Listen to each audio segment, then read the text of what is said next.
बिस्मिल्लाहिर्रहमानिर्रहीम। मुतआल ने अपनी पाक मुक़द्दस तरीन किताब में सूरह मुबारका फातिर में कहा, सुम्मा और रसनल किताब अल्लज़ीना अस्तफ़ैना मिन इबादिना, फिर हमने किताब का वारिस उनको बनाया जिन्हें हमने चुन लिया था।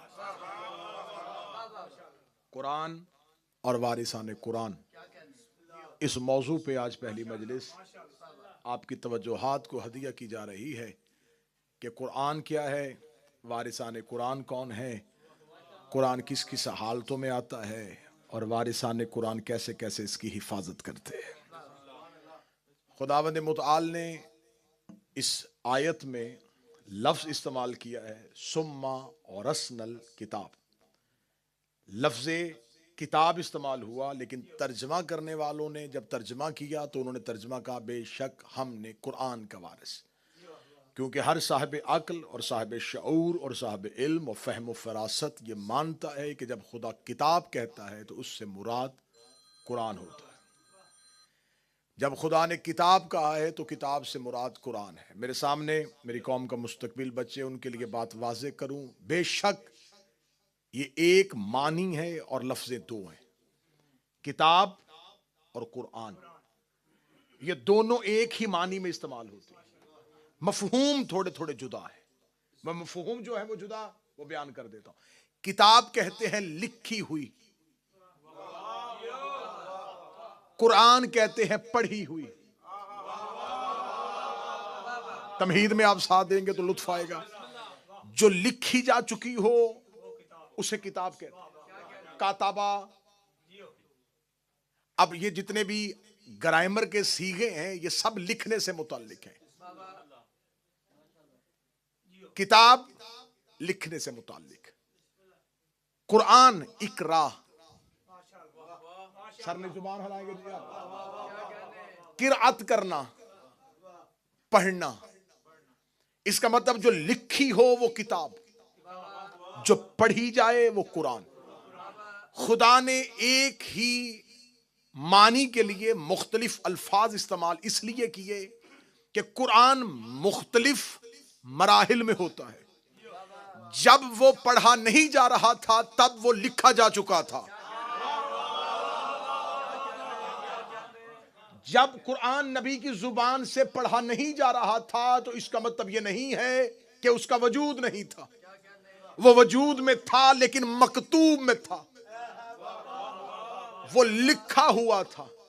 जब उसको उतारा तो वो नजूल में आया, जब रसूल ने पढ़ा तो फिर वो कुरान बना।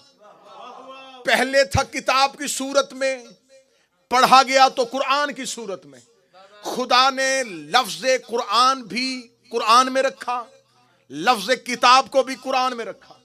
लफ्ज़ कुरान कुरान के अंदर 70 मरतबा आया, लफ्ज़ कुरान के अंदर लफ्ज़ किताब 256 मरतबा आया। ज्यादा कसरत से अल्लाह ने किताब का लफ्ज़ इस्तेमाल किया, क्योंकि जब मखलूक में आया फिर कुरान बना। जब मखलूक के हाथ में नहीं था, किताब थी, तो खुदा ने 70 मरतबा कुरान में इस लफ्ज को कुरान कहा, 256 मरतबा किताब कहा। ये 256 और 70 का फर्क ये है कि थोड़ा अरसा पढ़ा गया इसलिए थोड़ी बार जिक्र हुआ, ज्यादा मुद्दत से था तो किताब था। खुदा ने कहा कि हमने किताब का वारिस उन चुने हुए लोगों को बनाया। सिर्फ आज आयत का तर्जमा सुनना और लुत्फ लेना। खुदा कहता है मैंने वारिस बनाया, सुम्मा और रसना, फिर हमने वारिस बनाया। अल्लाह ने बताया कि वारिस जब भी बनाता हूं, माहौल बने ताकि अगली मदद से आसान हो सके। वारिस जब भी बनाता हूं, क्या कहने, मैं बनाता हूं। मैंने हमेशा कहा है कि मजलिस और नमाज इसको यकसुई के साथ होना चाहिए, इनमें मुताबिकत बड़ी होती है।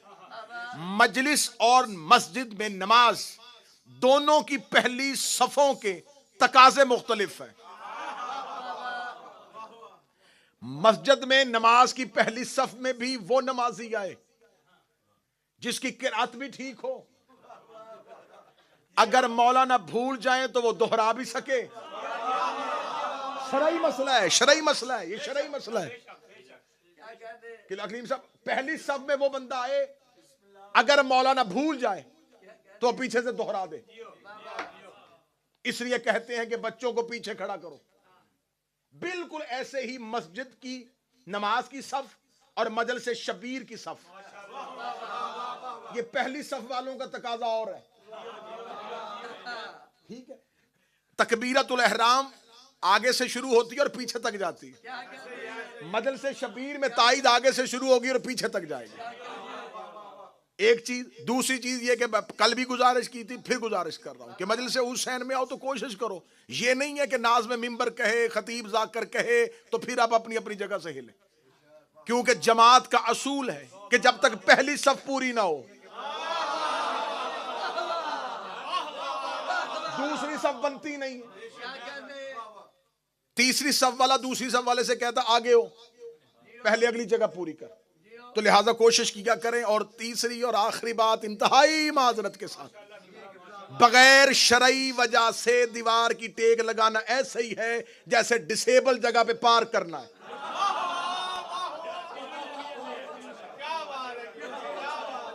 इससे अच्छी और बेहतर मिसाल मैं नहीं दे सकता। बिल्कुल जिनकी शरई मजबूरी है उनके लिए बिल्कुल ये है कि वो शरई औज़र है, वो टेक लगाए। ज़ईफ है, टेक लगाए। अब रज़ाक भी अगर टेक लगाए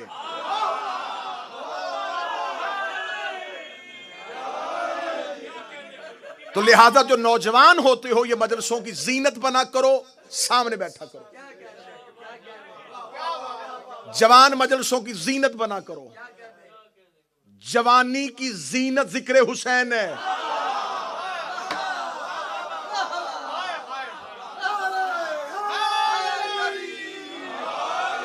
बुरी होती हैं वो जुबानें जो दोस्तों की महफिल में बोलें और अली के जिक्र में ना बोलें। सुम्मा और असनल किताब अल्लज़ीना अस्तफ़ैना मिन इबादिना, हमने वारिस बना दिया उन लोगों को, बादशाह हुसैन इज्जत अता फरमाए, उन लोगों को जिन्हें हमने चुना हुआ था। खुदा कहता हमने वारिस बनाया चुने हुए लोगों को। खुदा ने मुसलमान मौलवियों के मुंह पे आयत मारी कि जिन्हें वारिस बनाओ पहले खुदा चुनता है।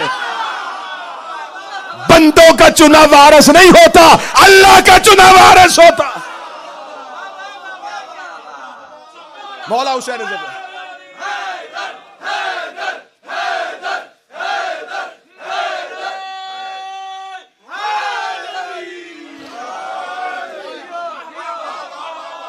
खुदा चुनता है, पहले मुस्तफा करता है, फिर वारिस बनाता है। खुदा ने कहा मैं वारिस बनाता हूं, मैं वारिस बनाता हूं।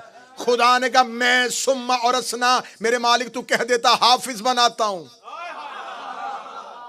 तू कह देता मैं क्वारी बनाता हूं, तू कह देता मैं मालिक बनाता हूं। खुदा ने लफ्ज़े वारिस इस्तेमाल किया। वारिस विरसा मिरास, वारिस विरसा मिरास। खुदा ने कहा मैं वारिस बनाता हूं। उस बंदे के गले में आयत फंदा बन गई जिसने कहा था मोहम्मद ना वारिस बनता है ना बनाता।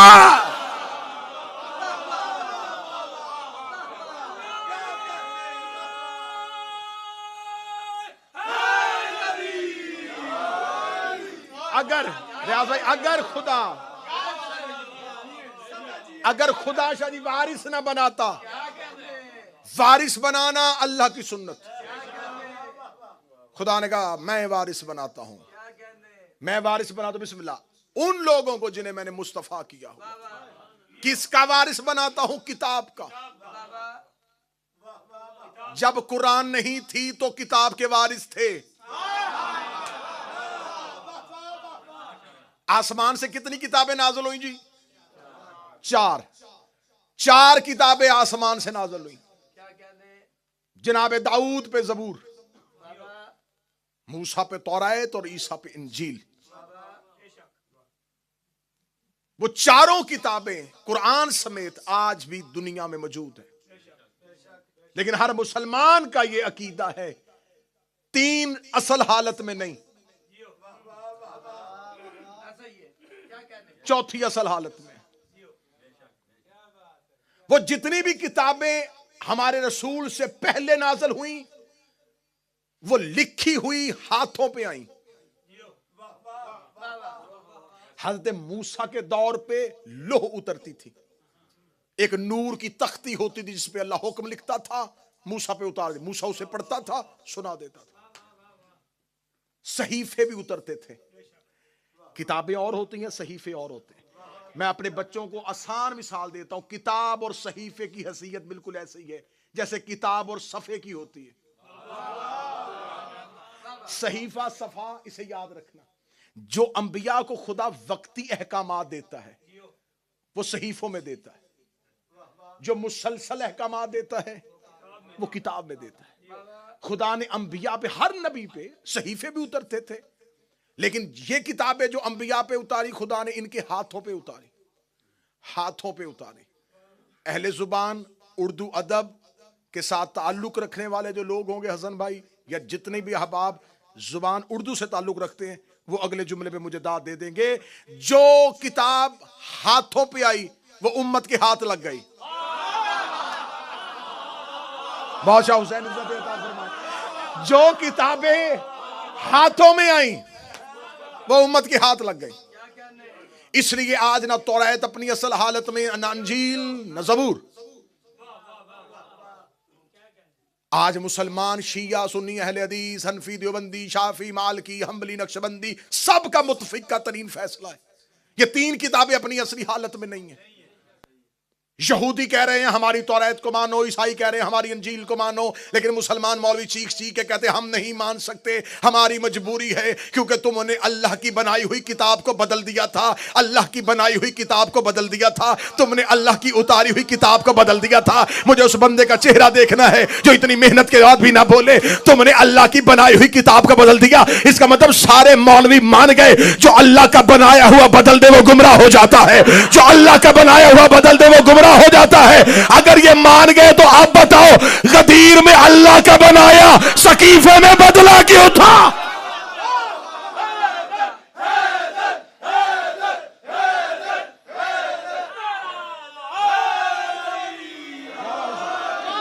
जिसे गदीर में अल्लाह ने बनाया था,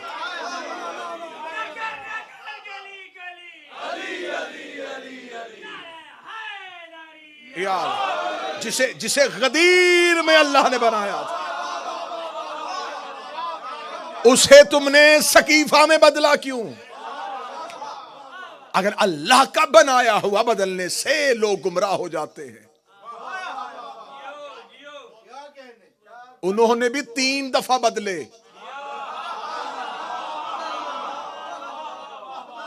ज़बूर बदली, तौरात बदली, अंजील बदली, कुरान चाह के भी बदल नहीं सके।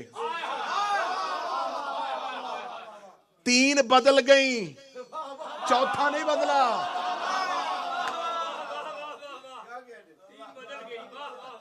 आज अगर कोई आज चले, हमें इत्तेहाद बैनुल मुस्लिमीन की दावत देने वाले दाइयाने इस्लाम से मेरी तालिबिल्माना गुजारिश है,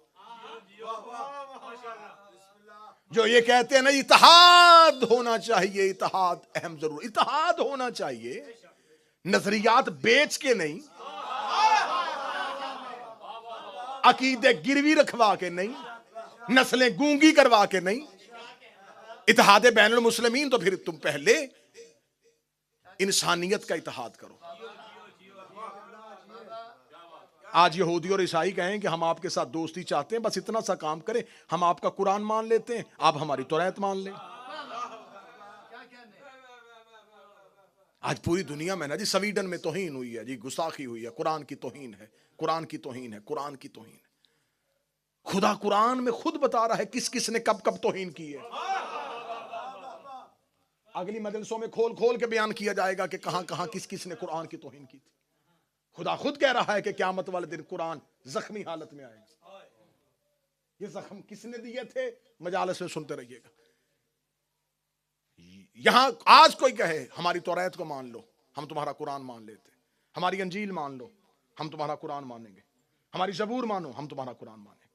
मुसलमान मौलवी कहेंगे तुम कुरान मानो ना मानो, हम उसे नहीं मानेंगे जो अल्लाह ने नहीं भेजी। बस जो अकीदा तुम्हारा किताबों में है वही अकीदा हमारा अली पे है।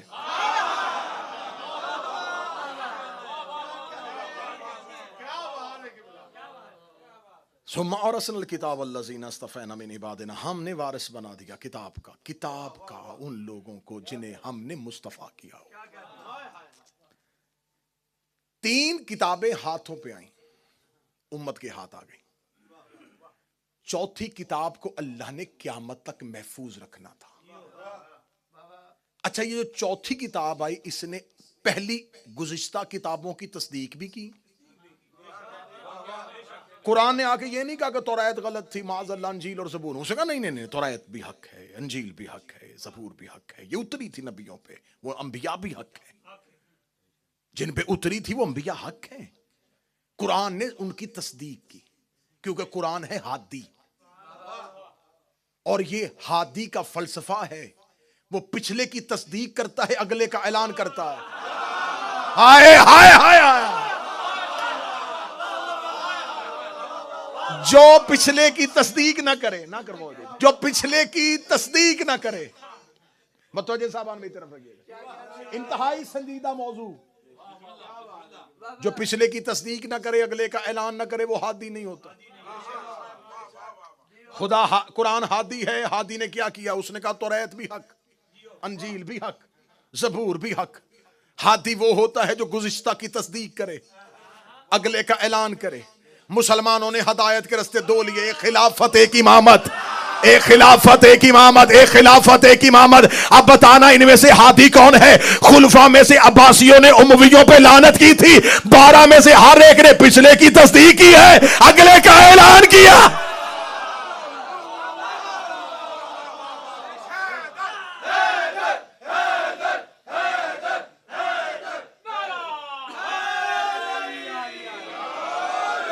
हमने मौला हुसैन इज्जत अता फरमाए,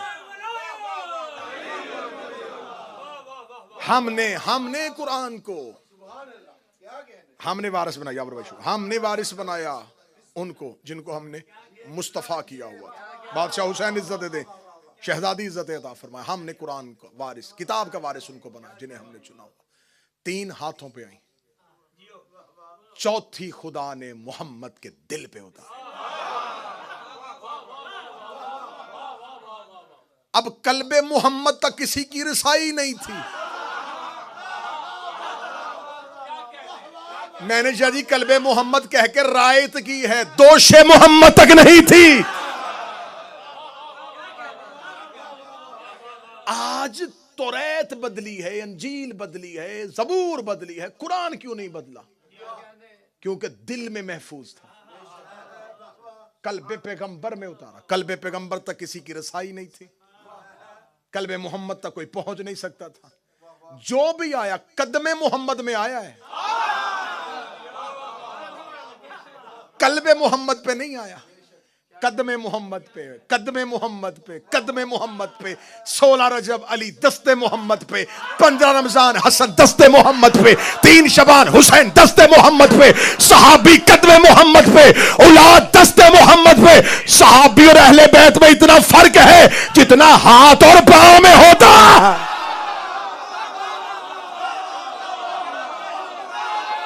मौला हुसैन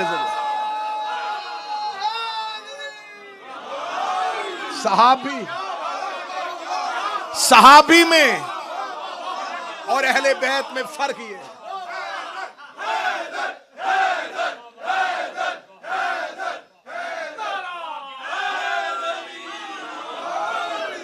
जितना कदम मौला हुसैन जितना हाथों में बिस्मिल्लाह होता है, जितना हाथ और पांव में होता है,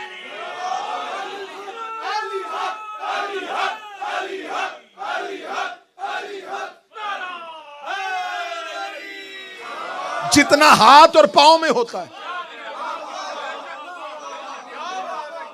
कदमों में गुलाम होते हैं, हाथों में औलाद होती है। हमने कुरान को मुस्तफा के कल्ब पे उतारा, कल्बे मोहम्मद पे नाज़िल किया। और खुदा ने फिर कल्बे मोहम्मद की वुसअत बताई, कितना वसी और कवी है मेरे मोहम्मद का कल्ब। फरमा लो अनजलना हाजल कुरान, अगर हम इस कुरान को पहाड़ों पे नाजल करते, पहाड़ इसकी हैबत से रेजा रेजा हो जाते। हमने कल्बे मोहम्मद पे उतारा, कल्बे मोहम्मद पे जुम्बश नहीं आई, जुबान रिसालत पे कोई हरकत भी नहीं आई। अगर पहाड़ पे नाजल करते, वो जिसको पूरे कुरान से जुम्बश नहीं आई उसे बुखार में हज़ियान। हमने कुरान कल्बे मोहम्मद पे उतारा और कल्बे मोहम्मद पे कोई जुम्बश नहीं आई। और खुदा कुरान में कहता है अगर मैं इसी कुरान को पहाड़ों पे नाज़िल करता, पहाड़ इसकी हैबत से रेजा रेजा हो जाते। यकम मुहर्रम 1444 हिजरी दुआए ज़हरा में पहला तारीख 7 जुमला आपकी समाअतों को हदिया करने लगा हो। खुदा ने कुरान में यह तेवर रखा, खुदा ने कुरान में यह लहजा रखा। अगर इस कुरान को पहाड़ों में नाज़िल करता, पहाड़ इसकी हैबत से रेजा रेजा हो जाते। ये लहजा या मुझे कुरान में नजर आया या नहजुल बलागा में नजर आया। अली ने मस्जिद कूफा के मिंबरे अबयज़ पे बैठ के कहा, खुदा की कसम अगर अल्लाह मेरी विलायत को पहाड़ों पे नाज़िल करता, रेजा रेज।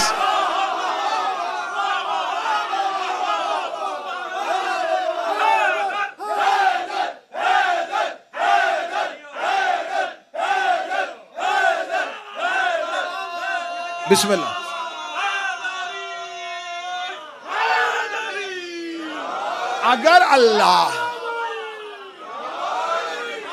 अगर अल्लाह मेरी विलायत को पहाड़ों पे नाज़िल करता, पहाड़ इसकी हैबत से रेजा रेजा हो जाते।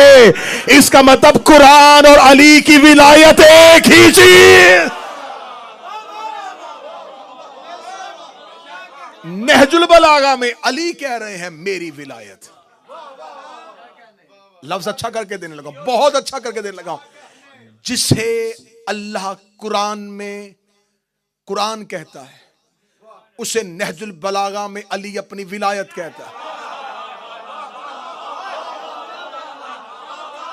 अब अगली सत्र कहूं, हाथ में मेदे मजबूत रखना। अब अगर कुरान में अल्लाह ने अली की विलायत को कुरान कहा है, तो मुझे मौलवी बताओ मैं नमाज में कुरान ना पढ़ूं तो क्या पढ़ूं?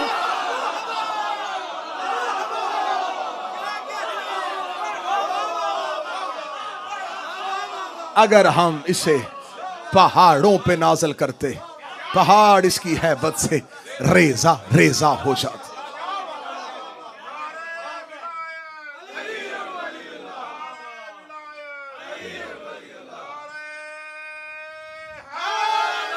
या अली अली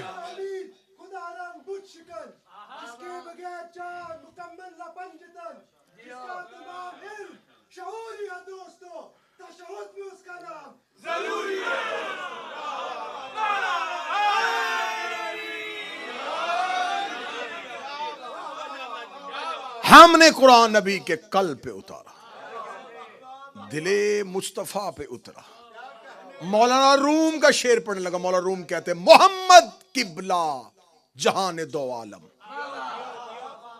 मौलाना रूम वो कह रहा है मोहम्मद किबला जहान दो आलम, बर तख्ते दिले सुल्तान बूद अली बूद।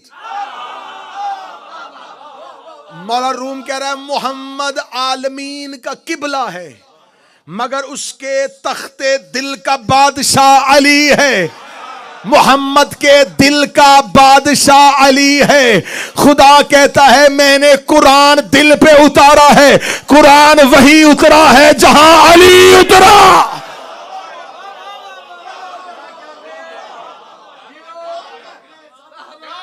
सही बुखारी बाब मनाक़िब सैयदा, सही बुखारी में है हदीस, रसूल ने फरमाया अल फातिमा तो कल्बी, ज़हरा मेरा दिल है। खुदा कहता मैंने कुरान दिल पे उतारा है। हमने कुरान को मुस्तफा के दिल पे नाज़िल किया। अब कलब तक रसाई नहीं थी, कलूब तक पहुंच नहीं सकते थे। हमने कुरान को कल्बे मोहम्मद में महफूज कर लिया है। अब ये आएगा अक्ल वालों की समझ में। पूरे कुरान की बाय बिस्मिल्लाह से लेके सीने व नास तक एक आयत मौलवी बताएं जिसमें खुदा ने कहा और कुरान में कहा हो इसे हिफ्ज करो। अफला यतदब्बरून, इसमें तदब्बुर करो, इसमें तअक्कुल करो, कुरान के लिए अक्ल इस्तेमाल करो। बेअक्लों को कुरान समझ में नहीं आता। 2 जमा 2 4 करें, बताऊं अक्ल किसे कहते हैं? अमीर अल मोमिनीन से साहबी ने पूछा, या अली मा अल अक्ल, अक्ल क्या है? फरमाया अक्ल उसे कहते हैं जिससे रहमान की पहचान हो।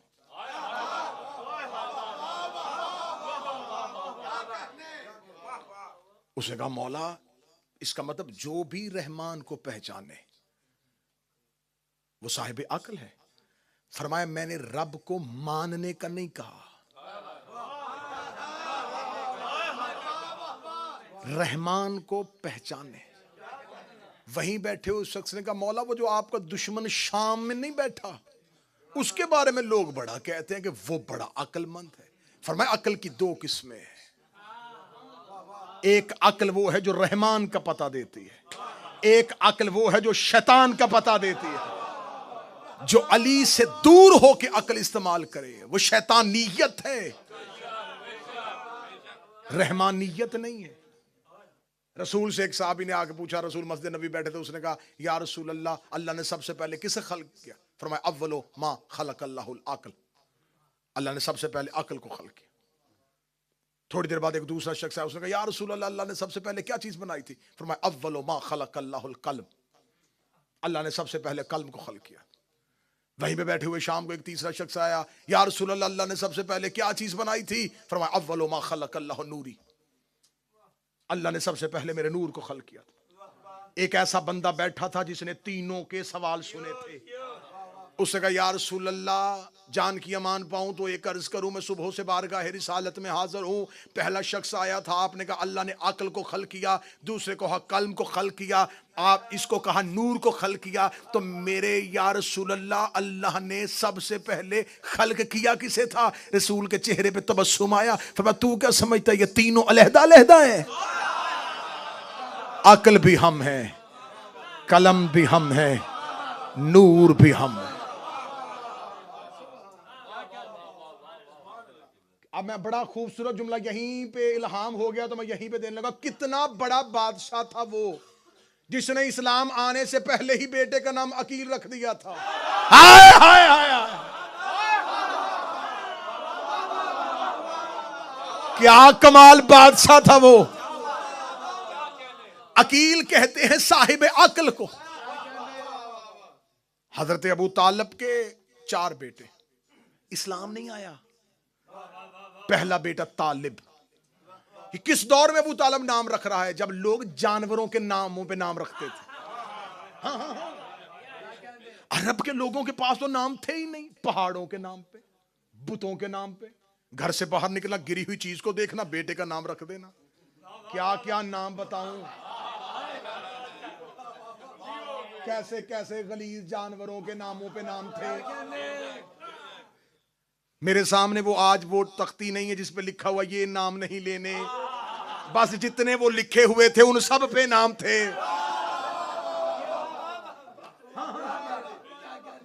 आज भी वो लुगत उठा के देख लो, वो नाम आज भी मशहूर है।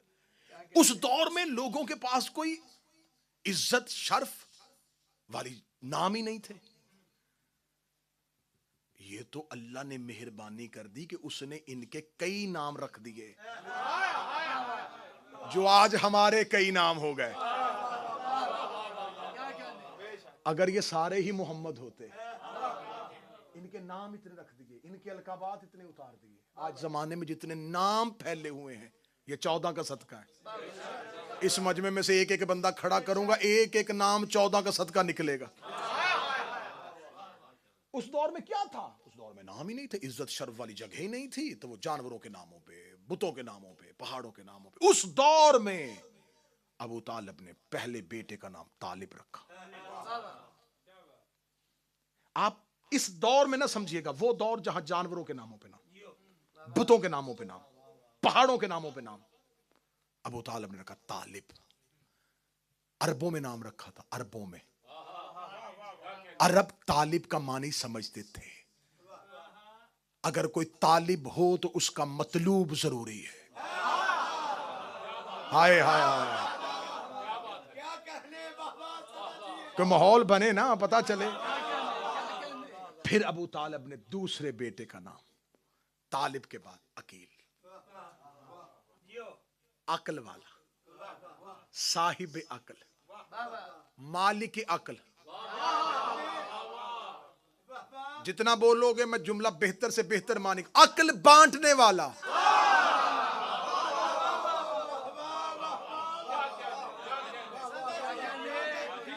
बखल से बखील, अकल से अकील। और हजरत अबू तालिब के औलाद में 10-10 साल का फासला है। बड़े बेटे तालिब 10 साल छोटे अकील, 10 साल छोटे जाफिर, 10 साल छोटे उम्मे हानी, 10 साल छोटी जनाब जुमाना, 10 साल छोटे अली, अली से 10 साल छोटा इस्लाम। हाय हाय हाय हाय हाय। मौला हुसैन इज्जत था। मुझे हुसैन की कसम है, इस्लाम और अली के दरमियान 10 साल का फर्क है। इस्लाम अबू तालिब के मजहब का नाम नहीं, अबू तालिब के बेटे का नाम है।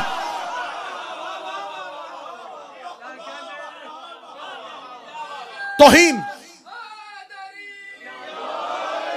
तौहीन समझता हूं मैं मिंबर पे ईमान अबू तालिब पढ़ना।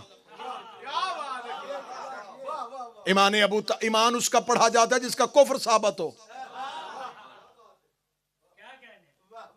हर मकतब के यहां यह हदीस मौजूद है कि नबी ने फरमाया बेटा बाप का जुज़्व होता है। औलाद की तकलीफ इसलिए होती है कि औलाद जुज़्व है। हर बेटा बाप का जुज़्व, हर बेटा बाप का जुज़्व, हर बेटा बाप का जुज़्व। मेरे बादशाह हुसैन, मुझे एक भी बंदा ऐसा ना दिखाना जो इतनी मेहनत के बाद ना बोल सके हर बेटा बाप का जुज़्व होता है। डूब के मर जा जिसका जुज़्व कुल्ले ईमान हो।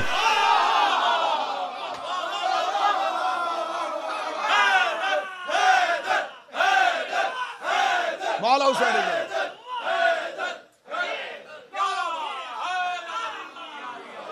जिसका जुज़्व कुल्ले ईमान।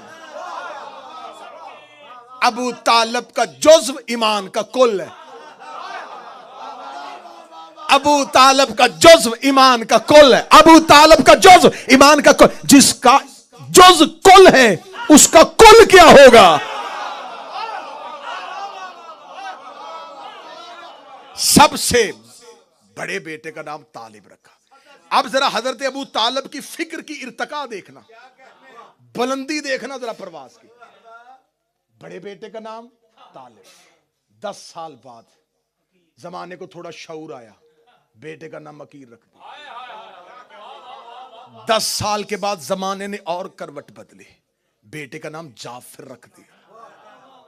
जाफिर, आप छोटी शिया की किताब उठा के बड़ी उठा के देखे, जाफिर के आगे, नाम के आगे ब्रैकेट में लिखा जन्नत की नहर।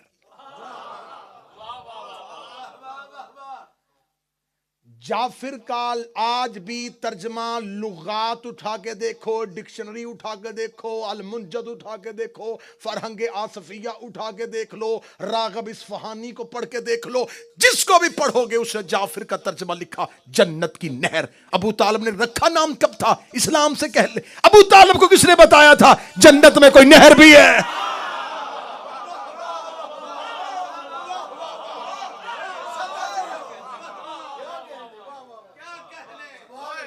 भाई अगर मैं जिंदगी में कभी यूके आया ही नहीं तो मुझे क्या पता ल्यूटन कहां है, नॉर्थहैम्पटन कहां है, बर्मिंघम कहां है, मैनचेस्टर कहां है। तो जब अबू तालिब जन्नत में गया ही नहीं तो फिर अबू तालिब को क्या पता कि जाफर किसे कहते? फिर मान जा, रहता जन्नत में था, नाम यहां रख रहा था। तालिब 10 साल के बाद अकील, 10 साल के बाद जाफर, तालिब। अकील जाफर तालब, अकील जाफर तालब, अकील जाफर। अबू तालब लोगों को अपनी फिक्र की परवाह सिखा रहा था। अबू तालब ने बड़े बेटे का नाम तालिब रखा जिसका कोई मतलूब हो, फिर अकील रखा जो अकल का मालिक हो, फिर जाफर रखा जो जन्नत की नहर हो। अगला बेटा आया, अबू तालब ने नाम ही अल्लाह के नाम पर रख दिया।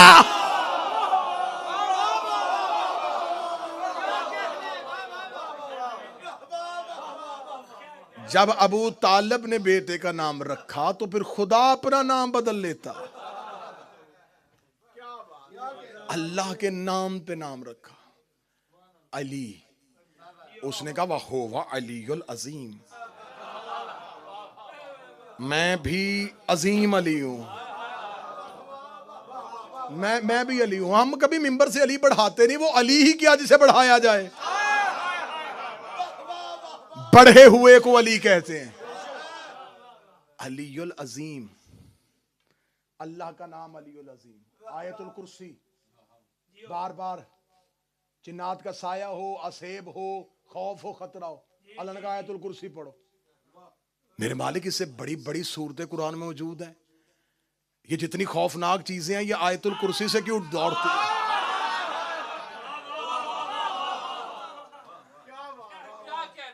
30% मजमा बोला है, 70% अभी भी चुप है। यहां से लेके वो जफर भाई तक दाद जाएगी तो फिर अगला जुमला कहने का मजा आएगा। शैतान कुल हुवल्लाह कहने से नहीं बढ़ता, ला हौला वला कुव्वता इल्ला बिल्लाल अलीयुल अज़ीम। इसका मतलब जब भी अली का नाम लो शैतान भाग जाता है।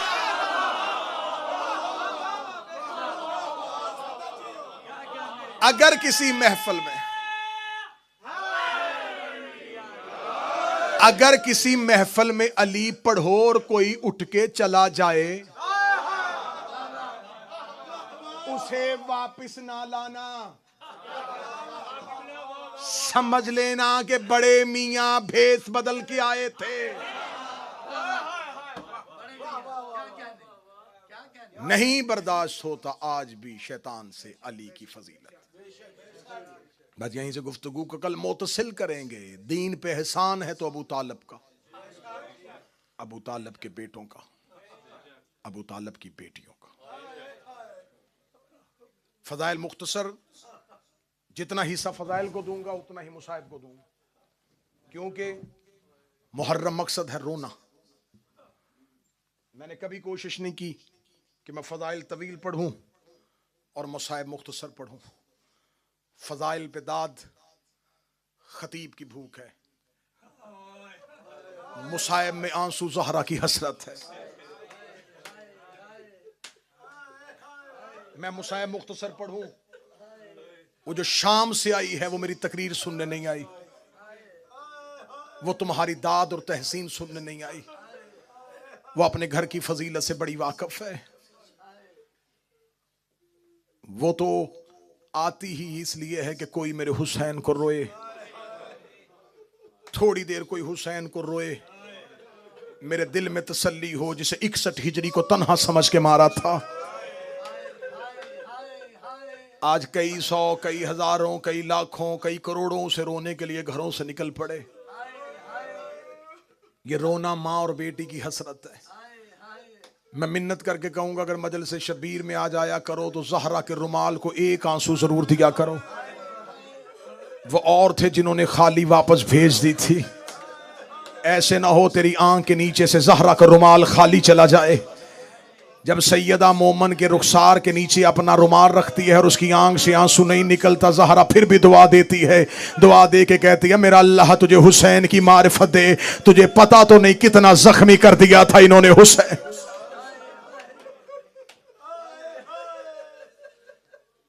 मुहर्रम का चांद, फजाएं सौगवार।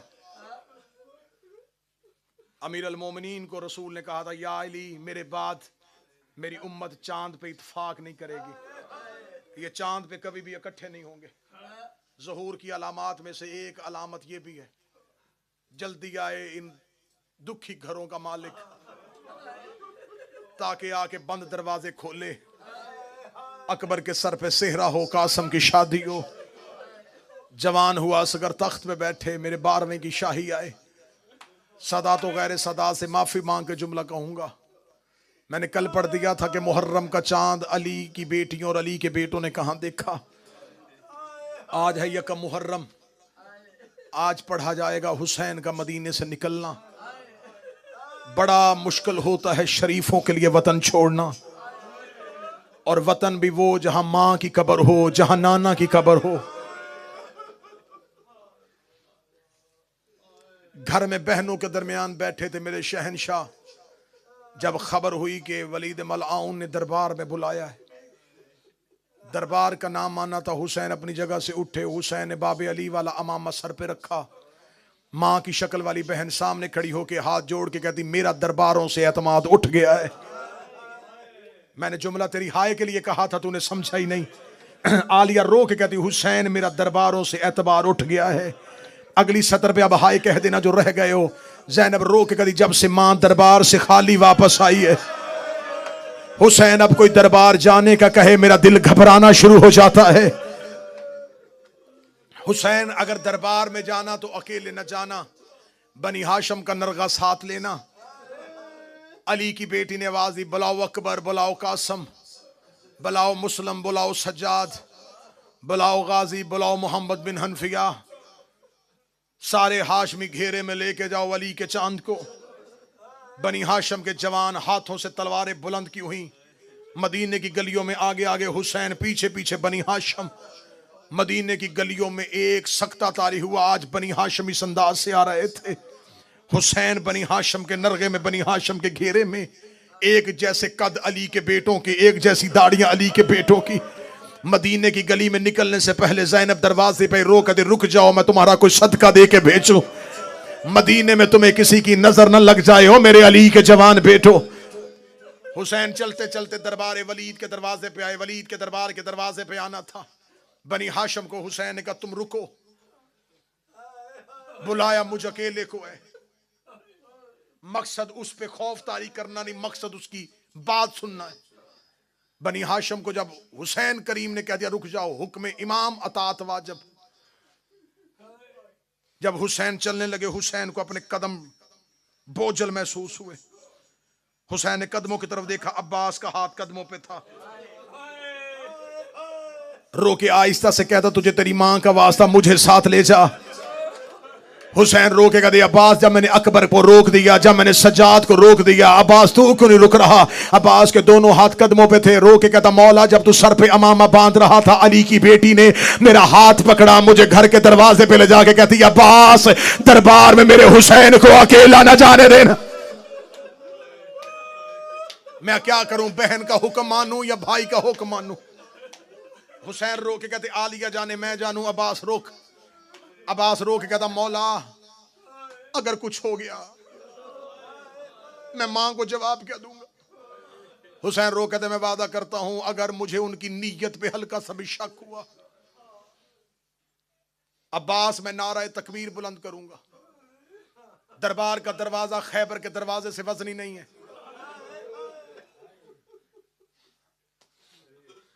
हुसैन ने तसल्ली दी कि अगर कुछ हुआ अब्बास मैं तुझे बुलाऊंगा। हुसैन दरबार में दाखिल हुए।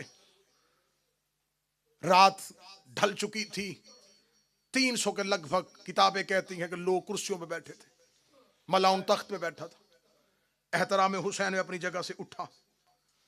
हुसैन को बैठने के लिए कुर्सी दी गई। हुसैन ने कहा, नहीं बैठना नहीं चाहता, मुझे बताओ रात के इस पहर में क्यों बुलाया। क्या लगा, हाक में शाम मर गया, उसका बेटा यजीद तख्त पे आ गया है। शाम और कूफा की अक्सरियत ने उसके हाथ में बैयत कर ली है। बसरा का गवर्नर जा चुका है। जगह जगह से लोग उसकी बैयत कर रहे हैं।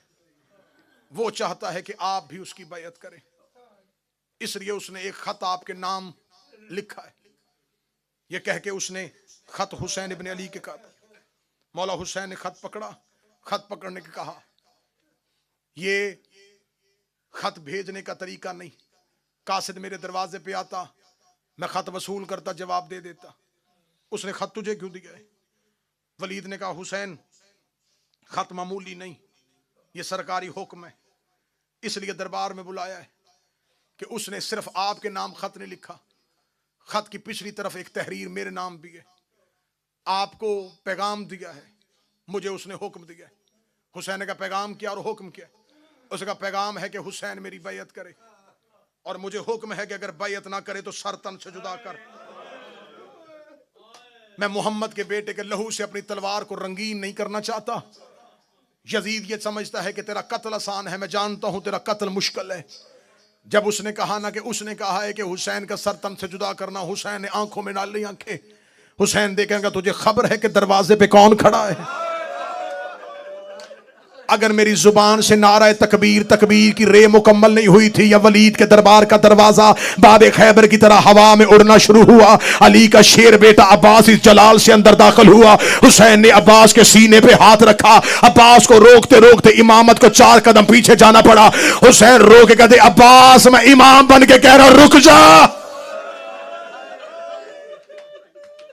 चेहरे पे अली वाली जलालत, आंखों में खून, तलवार अलम किए हुए।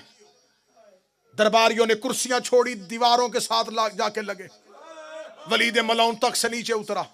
अब्बास ने तलवार की नोक का इशारा किया, इनमें से वो बंदा बता जिसने तेरे सर का नाम लिया है। हुसैन ने अब्बास के कांधे पे हाथ रखा। हुसैन ने कहा अब्बास हौसला, अब्बास हौसला, अब्बास हौसला।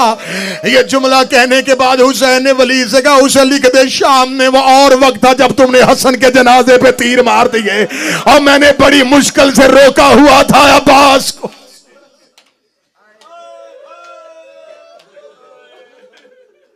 सूरज तलू होने दे, मदीने के लोगों को जागने दे। मदीने के लोग जागेंगे, मैं मशवरा करूंगा, बुलाऊंगा नाने के सहाबी, बुलाऊंगा बाबा के सहाबी, बुलाऊंगा हसन के सहाबी, सबसे मिलके मशवरा करके फिर अपना फैसला सुनाऊंगा। ये कह के हुसैन इब्न अली दरबार वलीद से चले। दरबार वलीद से हुसैन जा रहे थे। बनी हाशम का मोहल्ला। हुसैन का तुम सब घर जाओ। मौला आप कहां जा रहे हैं? फरमा मैं जा रहा हूं कब्र मुस्तफा पे। रात आधी से ज्यादा ढल चुकी थी। जहरा का लाल कब्र मोहम्मद पे आया। रसूल की कब्र पे आधी रात को आके हुसैन ने सर से अमामा उतारा, कब्र मोहम्मद पे हाथ रख के रो के नाना तेरे शहर के लोग मुझे रहने नहीं देते। शुरू कर दिया मैंने रवानगी, अब कोशिश करना हाय कहना। हुसैन रो के कहते नाना तेरे शहर के लोग मुझे रहने नहीं देते, नाना तेरा हुसैन मदीना छोड़ के जा रहा है। कब्र मुस्तफ़ा से आवाज आई हुसैन शहर छोड़ने आसान नहीं, मैंने मक्का छोड़ा, मेरे बाप का शहर था, मेरे दादा का घर था, मैंने यसरब को मदीना किया, मैं अकेला नहीं था, मेरे पास खदीजा की दौलत थी, अबू तालिब की हमायत थी, तेरे बाबे अली की तलवार थी, तेरी माँ फातिमा की दुआएं थी, हम सब ने मिलके यसरब को मदीना किया। हुसैन तू अकेला है। हुसैन रो कहते नाना ना घबरा, अकेला मैं भी नहीं हूं, मेरे पास अकबर की जवानी है, अब्बास के बाजू है, कासम का सर है, असगर का बचपन है, ज़ैनब की चादर। अब हाय कहते जाना। कब्र मुस्तफ़ा से आवाज आई हुसैन मैंने यसरब को मदीना किया, मेरी मेहनत बड़ी लगी। हुसैन रो के कहते नाना मुझे महीने नहीं चाहिए, मुझे साल नहीं चाहिए, नाना मुझे एक दिन की फजर से लेके असर तक का वक्त दे, मैं इतना खूबसूरत शहर बनाऊंगा, तू हर शबे जुमा 1.25 लाख नबी लेके मेरे शहर ना आए, मुझे हुसैन ना कहना। नाना मैं हुसैन अपना शहर बनाऊंगा। कब्र मोहम्मद से आवाज आई हुसैन शहर बनाना बड़ा मुश्किल है। आवाज आई नाना तू परेशान ना हो, मैं अकबर साथ लेके जा रहा हूं। आवाज आई हुसैन अगर दीन फिर भी ना बचा, नाना तेरे दीन पे मुश्किल बन गई, मैं अब्बास दूंगा। आवाज आई अगर दीन फिर भी ना बचा, नाना तू ना घबराना, मैं औनो मोहम्मद के जनाजे उठाऊंगा। हुसैन अगर मेरा दीन फिर भी ना बचा, आवाज आई नाना तेरा दीन बचाऊंगा, चाहे मुझे कासम की लाश के टुकड़े ना उठाने पड़े। आवाज आई हुसैन अगर मेरा दीन फिर भी ना बचा, कब्र मोहम्मद पे गिर गया ज़हरा का लाल, रो के नाना तेरा हुसैन वादा करता है सर सजदे में रखूंगा, मैं उठाएगा मेरा कातिल। आवाज आई अगर तेरा सर दे के भी मेरा दीन न बचा, हुसैन दामन को झाड़ के खड़े हुए, रो कर जो था वो दे दिया, अब मुंह से बोल तेरे दीन को क्या चाहिए। अभी रसूल नहीं बोले थे या सैयदों की हवेली से एक बीबी के रोने की आवाज आई। आवाज आई हुसैन वापस आ, नाने से वादा कर, करबला जाने हुसैन जाने, शाम जाने तेरी ज़ैनब। हाय हुसैन के करबला जाने हुसैन तू, शाम जाने तेरी ज़ैनब। बस मैं बड़ी जल्दी कर रहा हूं कि मैं रवानगी मुकम्मल करूं। कल पढ़ेंगे वरूद करबला, आज है हुसैन का वतन छोड़ना। रात आधी से ज्यादा ढल गई। हुसैन कब्र मुस्तफा से घर आए, दरवाजा खोला, दरवाजा वजनी महसूस हुआ। दरवाजा खोला, सामने मां की शक्ल वाली बहन खड़ी थी। अगली सतर पूरी रात रोने के लिए काफी है। आलिया हुसैन का माथा चूम के कहती, बता रोया क्यों था? अल्लाह तुम्हारे भाइयों की जवानियां सलामत रखे, जिसके भाई हैं उनके लिए जुमला पढ़ने लगा हूं। जब आलिया ने कहा हुसैन रोया क्यों था, हुसैन चीख मार के कहता, मुश्किल में मरे भाई याद आ जाते हैं, मुझे मेरा हसन याद आ रहा है, आज मेरा हसन होता।